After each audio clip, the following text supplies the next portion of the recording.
This is the show dedicated to raising up the next generation of men of faith and character. My name is Mark Stanifer. Welcome to the Next Men Up. Part of the NRT Podcast Network. Well, hey guys, welcome back once again to the Next Men Up podcast. So good as always to have you with us and to be part of this community that is changing the world by raising up the next generation of healthy and godly men. You know this, my name is Mark, and flying with me today is Josh. Hey. Good to have you back. Always good to be here. How are things? They're going well. Good. It's good to be here in spring. It is good to be here in spring. It's full bloom spring. It is full-blown spring, and it's fantastic. It's wonderful. You know, the older I get, the more I enjoy the transition seasons. When I was younger, I used to enjoy the extreme seasons, the hot summer, the cold winter. But the older I get, the more I enjoy spring and fall. But like, there's just something about coming out of that dormant season into spring. The trees are budding, the flowers are starting to bloom. We got a bunch of stuff in the garden that already. Like I'm enjoying it more and more. You know what's really interesting about spring is it's when new life comes out, and it's when so many babies are born throughout. I mean the animal kingdom as a whole, and it's so important. You know, as children age, as young animals age, they have to find their way into their adult version of things. And, that's right. And we believe that it's one of the most important things for sons to have an initiation into manhood. It's super important. I suspect our audience has heard us say that a few times. I'd be surprised if they haven't. And, you know, we think it's so important that we spent the last year developing a class around this called Forging Men. We just launched it. Yep. It's thenextmanup.com/forging men. If you haven't checked it out, please go check it out. But we are all about initiation. We think it's the single most important thing a father can do for their son in helping them become a healthy, godly man.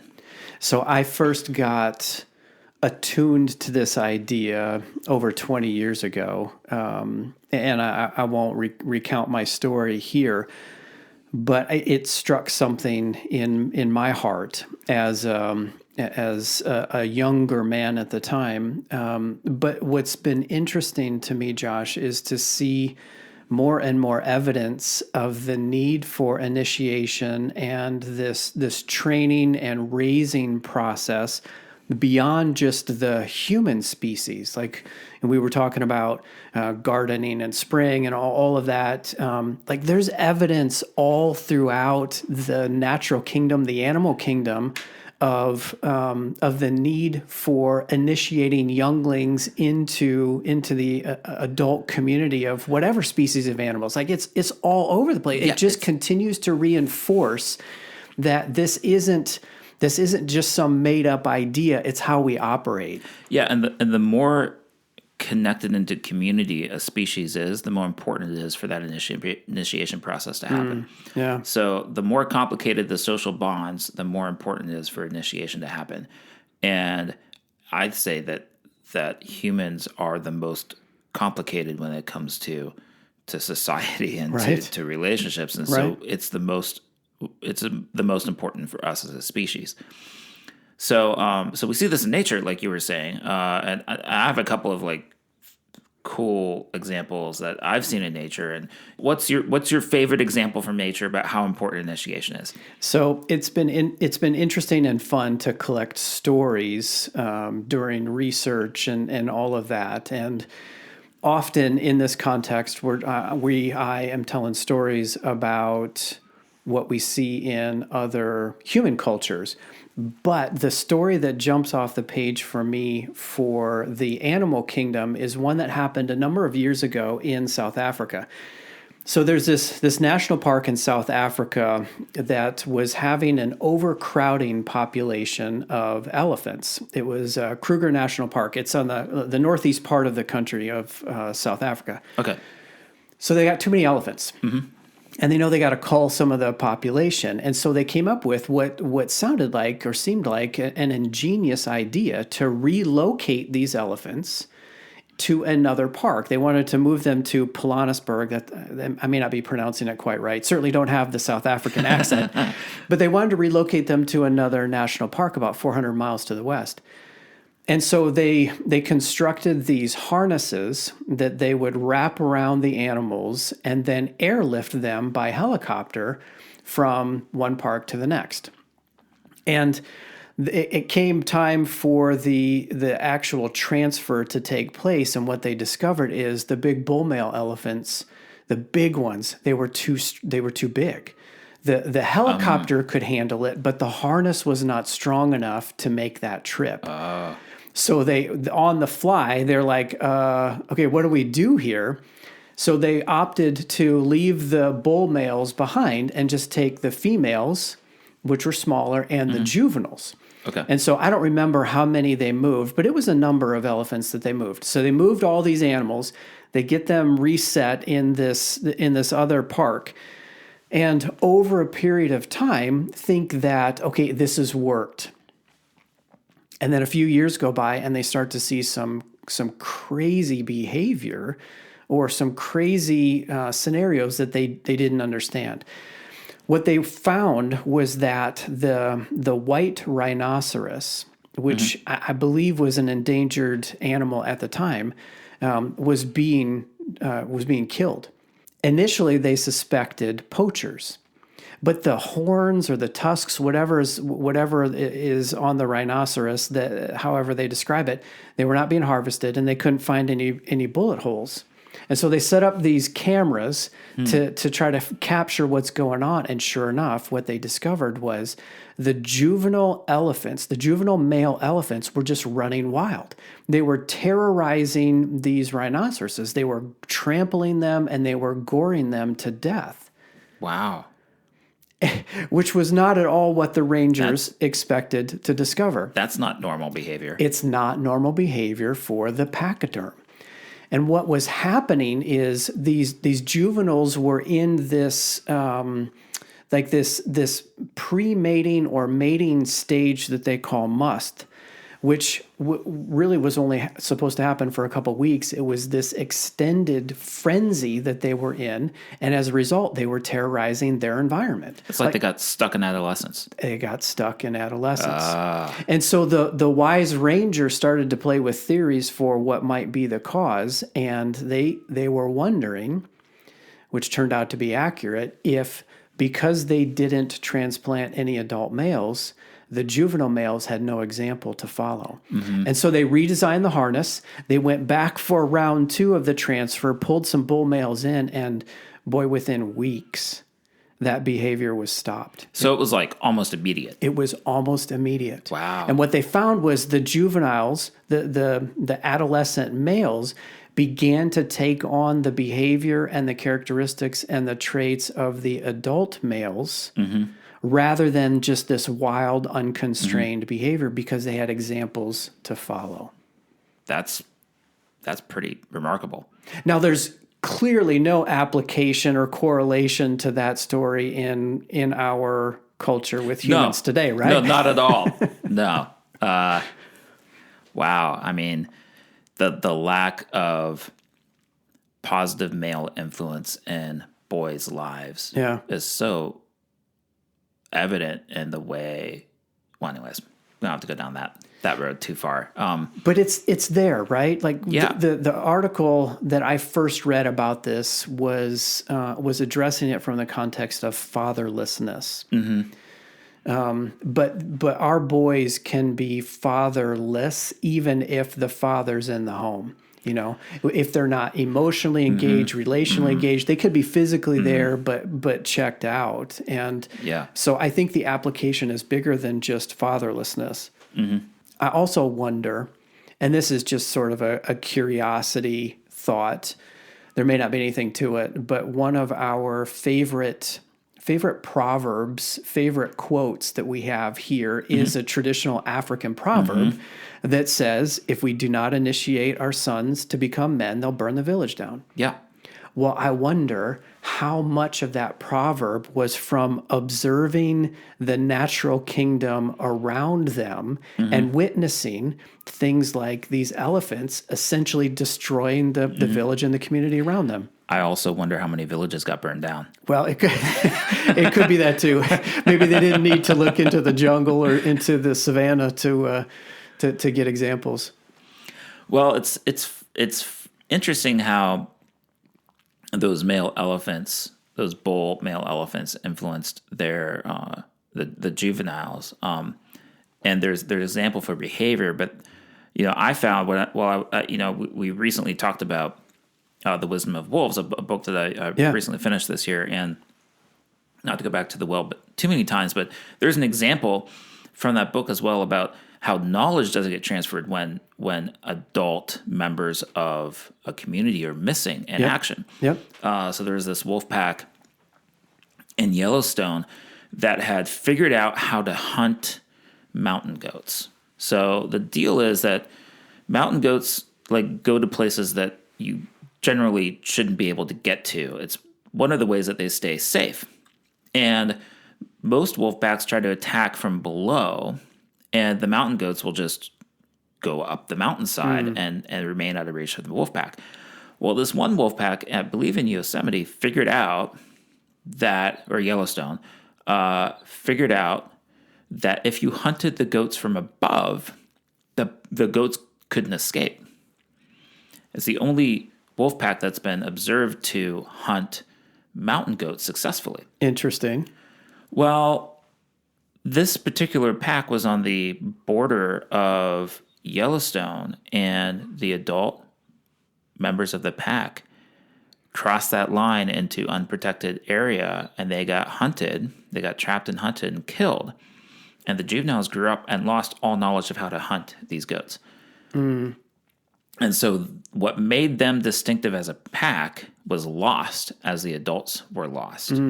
And that knowledge didn't get transferred. And as a result, the pack essentially failed and was no longer a viable pack after those adults were gone, because that was kind of their niche in Yellowstone, was the ability to hunt goats, which none of the other packs could do. And so just by missing that adult leadership of the pack and that example and that knowledge transfer, the whole pack failed as a result. Wow. I'm translating this back to, again, research that I've done and reading that I've done in the human kingdom. And there is a consistent reference to surviving, enduring cultures have learned how to initiate and raise up from their younglings the men or adults or women even.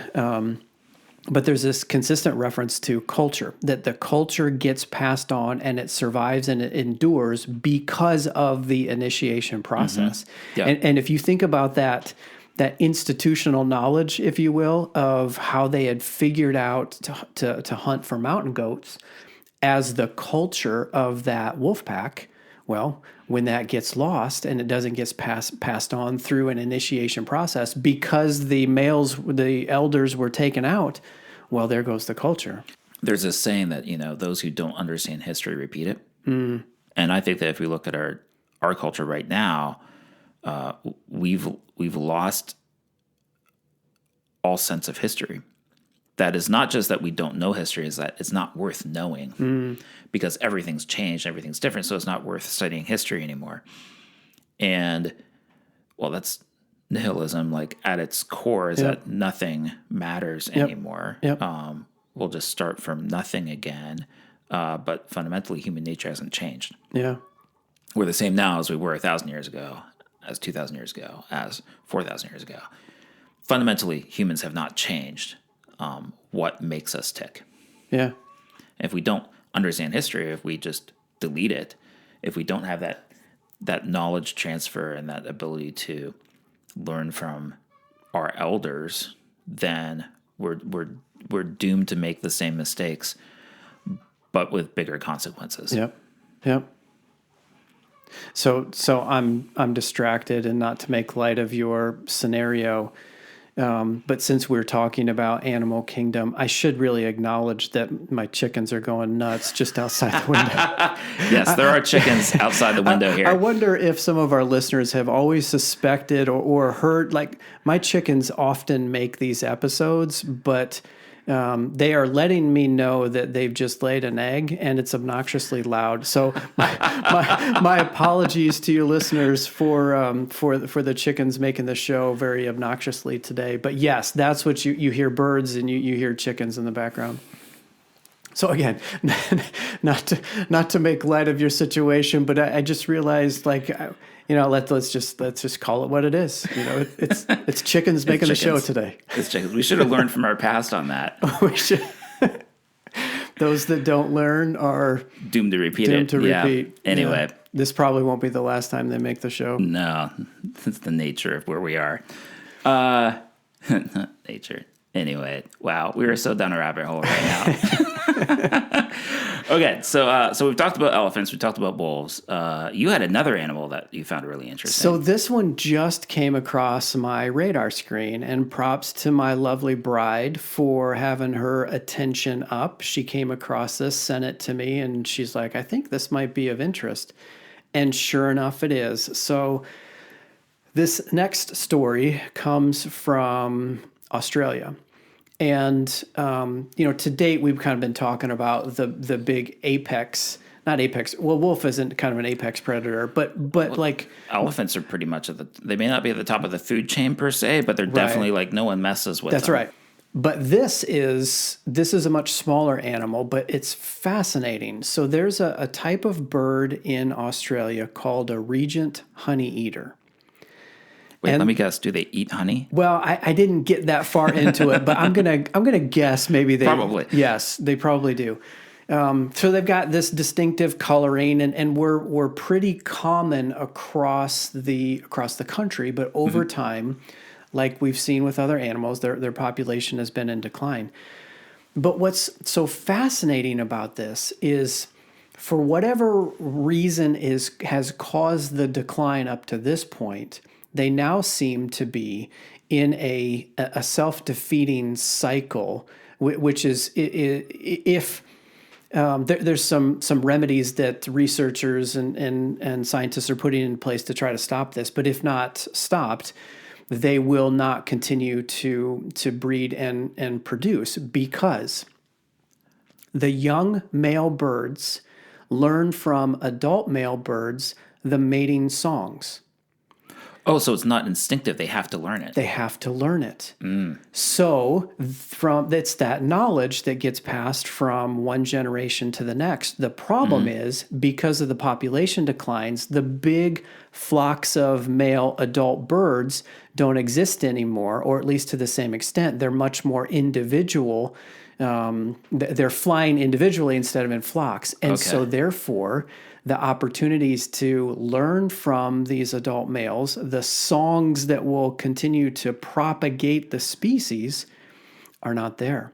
And so the young males are learning songs, but they're songs from other birds, or they're the wrong songs, or they aren't learning songs at all. And so the females, when they get older, aren't recognizing the mating call of this bird, and so the mating opportunities are missed. Wow. So, the whole species is at risk. They're at risk. Because that knowledge isn't being passed on. That's right. Because the young male birds are not being initiated into manhood. That's right.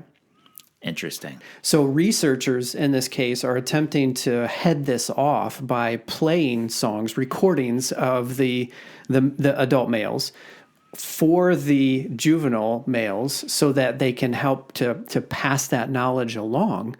But without those songs being learned, they won't be able to mate. And obviously that's a death blow for the species. That's a big problem. Yeah. Wow. So again, just another example of the importance of passing on, the importance of initiation all throughout the natural kingdom. Well, not to plug this too hard, but we should initiate our sons. I think that is the conclusion we're coming to. And if you do not have a plan to initiate your son, we would love to help you. And you should check out thenextmanup.com/forgingmen because we built that course for you. Yep, that's right. And it comes out of Mark's experience of building a rite of passage for his sons. We really firmly believe that it's the single most important thing that a father can do for their sons is to help them become men and give them the knowledge that they have become men so they don't wander the way into adulthood. Yeah, that's exactly right. And Josh, this idea is still forming in my head, but where I am today is that when God breathed all of life into existence as part of the male gender in human and in non-human animals in the various kingdoms, he made it such that this is how it's supposed to work. And we've seen evidence of when it works well and when it doesn't work well in the human kingdom. And here's examples, just 3 that we shared today of how important it is in the animal kingdom. Yeah. Well, guys, I don't know how you're processing this information. Maybe you're bored to tears and didn't even get this far because you have no interest in nature. But what do you do with this? If your boy is relatively young in what we would describe as that novice period, now is a fantastic time to be planning your approach for how you will guide him once he becomes the apprentice. And if your boy is in this apprentice period, starting around 13 and rolling through the teenage years, how are you stepping into that role as the guide? You don't have to do it all. Think of it like a general contractor who is involved in all aspects of the building. He may not do all of the work himself, but he's involved in all of the work. You have the opportunity to be the general contractor for your boy and guide him successfully through his apprentice stage and into manhood. So there's our challenge. And like Josh said a couple times, we've got some resources to help you. You can find them on the website. If you know somebody who would benefit from this type of dialogue and content, please draw them into the community. Share this podcast episode with them or the course. If you're not part of our email community, you can find us. You can get signed up on the website, thenextmanup.com, to join our NM update and get regular updates there. And as always, if you've got feedback or comments, questions, feedback@thenextmanup.com is our email address. All right. Good topic today, Josh. Thanks for your insight as always. Always good to be here, Mark. And listeners, thanks for being with us. As always, until next week, adios.